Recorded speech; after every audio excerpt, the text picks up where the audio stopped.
नमस्कार साथियों, मैं आज मौजूद हूँ उत्तर प्रदेश के राजधानी लखनऊ में। और आज 9 सीटों को लेके घमासान मचा हुआ। भारतीय जनता पार्टी के उत्तर प्रदेश के मुख्यमंत्री जी अपना रथ यात्रा निकाले हुए हैं। और वही विपक्षी पार्टी की बात किया जाए तो समाजवादी पार्टी के राष्ट्रीय अध्यक्ष अखिलेश यादव जी अपनी साइकिल की रफ्तार जोरों शोरों में लगाए हुए हैं। इसमें मैं एक बात और बता देने का प्रयास करता हूँ। ग्राउंड रिपोर्टिंग से मैं हमेशा खबर दिखाता रहता हूँ कि 9 के 9 सीटों को जो चुनाव होना है वो 9 के 9 सीटों पे राजा का बेटा राजा टिकट पाया हुआ है, और जिसके पास राजा के जैसा पैसे हैं वो टिकट पाए हुए हैं। मैं आप सभी लोग को बताने का प्रयास करता हूँ। मैं हमेशा देखिए वही बात करता हूँ जो रियलिटी रहता है, जो सच रहता है और जो हकीकत रहता है। 9 के 9 सीटों पे हमारे उत्तर प्रदेश में बहुत जोरों शोरों से घमासान मचा हुआ है। और काफ़ी भड़काऊ बयान, काफ़ी स्पीच इस तरीके का लोग लगाए हुए हैं, चाहे उत्तर प्रदेश के नेता लोग हैं, चाहे उत्तर प्रदेश के मुख्यमंत्री जी हों बीजेपी के या समाजवादी पार्टी के। कोई बटोगे तो कटोगे, भड़काऊ बयान देते हैं तो कोई कुछ देते हैं तो कोई कुछ देते हैं, जुड़ोगे तो जीतोगे। एक दूसरे अपनी अपनी कुर्सी के लिए, अपने अपने मुख्यमंत्री की सीट बचाने के लिए 2027 के लिए इस चुनाव में बहुत तेजी से घमासान मच रहा है। बहुत तेजी के साथ में ये चुनाव होगा।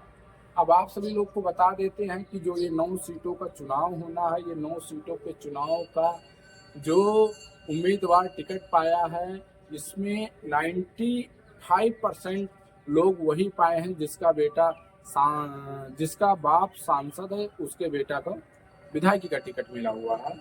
और देखा जाए कि एक आम जनता, एक गरीब इंसान को टिकट विधानसभा का हो, लोकसभा का हो या कोई और भी छोटे लेवल का चुनाव हो, किसी को भी गरीब को कभी सरकार ने वोट देने का, टिकट देने का प्रयास नहीं किया है।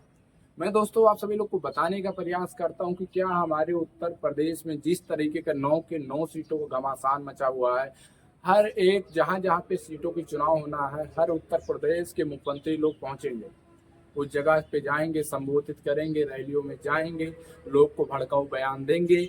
भड़काऊ बयान देने के साथ साथ में कोई इधर से कोई उधर से विवाद करेगा, गरीबों में बंटवारा होगा, बंटवारा होने के साथ में जातवादी के नाम पे हिंसा होगा, लड़ाई होगा, लड़ाई के बाद में फिर सरकार बन जाएगी। अब ये किसकी 9 सीटों की जीत होगी ये तो तय तब होगा जब ये चुनाव होने के बाद में घोषणा पत्र आएगा कि समाजवादी पार्टी के फेवर में जा रहा है या बीजेपी के फेवर में जा रहा है। देखिए, मैं हमेशा किसी भी सरकार की मैं सपोर्ट नहीं करता हूँ। जो रियलिटी रहता है, जो सच रहता है, जो हकीकत रहता है, उसी की बात मैं हमेशा उठाता रहता हूँ, करता रहता हूँ। हमेशा हम नेताओं के, भ्रष्ट नेताओं के, दलालों को, भ्रष्ट अधिकारियों को मैं हमेशा रिलाई करता रहता हूँ समय समय पे। इसीलिए मैं विवाद के घेरा में रहता हूँ। लोग मुझे देख के जलते हैं, प्यार करने वाले प्यार करते हैं, जलने वाले जलते हैं। जो समाजवादी के भक्त बने हुए हैं वो हमें देख के शायद जलते होंगे, जो बीजेपी के बहुत बड़ा भक्त बने हुए हैं वो हमें देख के जलेंगे, जो बसपा के बहुत बड़े भक्त बने होंगे वो हमें देख के जलेंगे। क्योंकि मैं तो रियलिटी की बात करता हूँ, मैं तो सच्चाई की बात करता हूँ, मैं तो उत्तर प्रदेश के विकास की बात करता हूँ, मैं तो उत्तर प्रदेश के जनता लोग की बात करता हूँ। ये रियलिटी है। तो अब जो लोग भक्त बने बैठे हुए हैं, अखिलेश यादव को अपना यादव समझते हैं, योगी जी को अपना योगी जी समझते हैं, मायावती को अपना मायावती समझते हैं, वो लोग तो हमें देख के जलेंगे जरूर।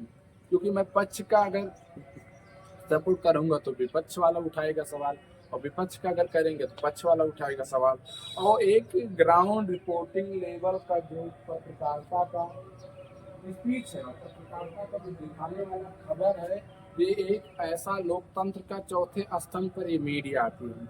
और मीडिया को सही चीज यही है कि राजनीति से उसको अलग होके हटके जो जमीनी स्तरीय से सच्चाई चीज रहता है उसी को दिखाना ही उसे कहा जाता है पत्रकार।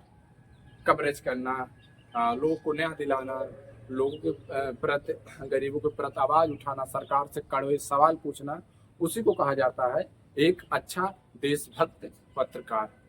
और हमारे भारत में आज किस तरीके के लोग, पत्रकार लोग हैं और अपनी अपनी पैसों की वजह से, अपने अपने प्रमोशन पाने की वजह से लोग नेताओं के, दलालों के साथ में मिल के, गरीबों के साथ में अन्याय करके और उसके साथ में अपना प्रमोशन तो पा लेते हैं।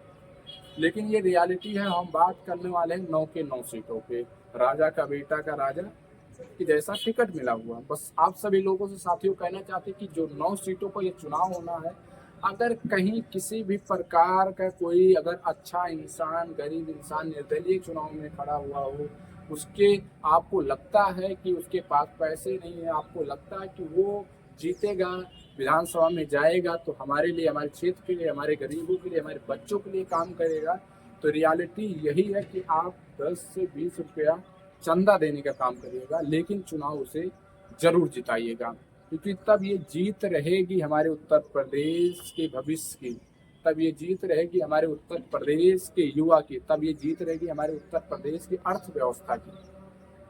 मैं हमेशा रियलिटी की बात करता हूँ, हमेशा मैं कवरेज करता रहता हूँ, हमेशा मैं सच्चाई, जनमिनी की बातें उठाता रहता हूँ। ये रियलिटी है।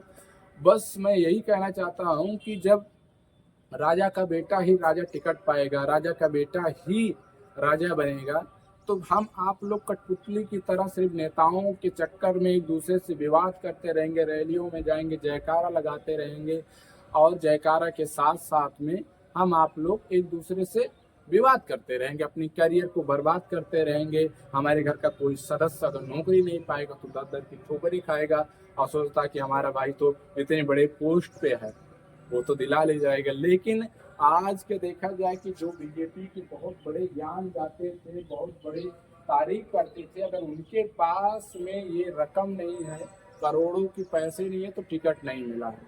देते रहिए ज्ञान आप। ऐसे समाजवादी पार्टी के भी कुछ लोग हैं जो बहुत बड़े समाजवादी पार्टी के दिल के करीब होते थे, प्यार करते थे, हमेशा समाजवादी के लिए जान देने के लिए तुले हुए थे, लेकिन उनके पास भी पैसा नहीं था। वो सोच रहे थे कि अब की बार टिकट मुझे मिलेगा, लेकिन नहीं, टिकट तो उन्हीं को मिलेगा जिसके पास मोटी रकम है, टिकट तो उन्हीं को मिलेगा जिसके पास में पावर के साथ में सत्ता है। तो ये सब सीटों को लेके मैं हमेशा बात करता रहता हूँ। आप सभी लोगों से आशा है कि इस बार वोट जहाँ जहाँ चुनाव होना है, निवेदन करना चाहता हूँ कि आप लोग एक एक वोट अपने विकास के लिए, अपने गांव के लिए, अपने समाज के लिए, अपने उत्तर प्रदेश के लिए, अपने बच्चों के भविष्य के लिए, और इस तरीके का भ्रष्ट करप्शन अधिकारियों के लिए, नेताओं के लिए देना जरूरी है। और दीजिए जाके मतदान, हमें आपको करना भी बहुत जरूरी है। साथियों देखिए, मैं हमेशा बातें को उठाता रहता हूँ, हमेशा मैं एक दूसरे की जो विवाद को लेके हमेशा मैं समझाने का प्रयास करता रहता हूँ। हमेशा जो रियलिटी के साथ साथ में सच है, हकीकत है, उस तरीके का मैं बात हमेशा आप तक पहुँचाते रहता हूँ। पर रियलिटी यही है कि मैं ग्राउंड रिपोर्टिंग के लिए जा नहीं पाता हूँ, क्योंकि मेरा भी अभी कुछ प्रॉब्लम चल रहा है और कुछ इशू चल रहा है। उस हिसाब से मैं अभी अपने आप को कॉन्फिडेंस में उस तरीके का नहीं हूँ कि मैं जाके नेताओं की आंखों में आंखें डाल के सवाल कर सकूँ। ये रियलिटी है कि मैं एक दिन नेताओं की आंखों में आंखें डाल के सवाल करूँगा। बस मैं ये बात करने वाला हूँ कि जातवादी के नाम पे हमें आपको वोट नहीं देना, विकास के नाम पे वोट देना है। ये नेताओं लोग फिर हमें आपको बांटने का प्रयास करेंगे, बांटने के साथ साथ में इस तरीके का मंच पे ये लोग बयान देते हैं।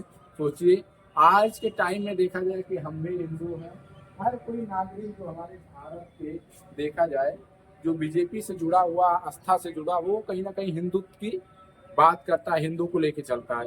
लेकिन रियलिटी बताइएगा कि सच में क्या बीजेपी एक हिंदू के साथ में उस तरीके का न्याय का काम करती जिस तरीके का काम होना चाहिए? क्या ये भारतीय जनता पार्टी में उत्तर प्रदेश के मुख्यमंत्री जी के नेतृत्व में क्या हमारे उत्तर प्रदेश के हिंदू और गरीब लोग परेशान है कि नहीं? क्या हमारे उत्तर प्रदेश में सबसे ज्यादा हिंदुओं को प्रताड़ित आज किया जा रहा है कि नहीं किया जा रहा?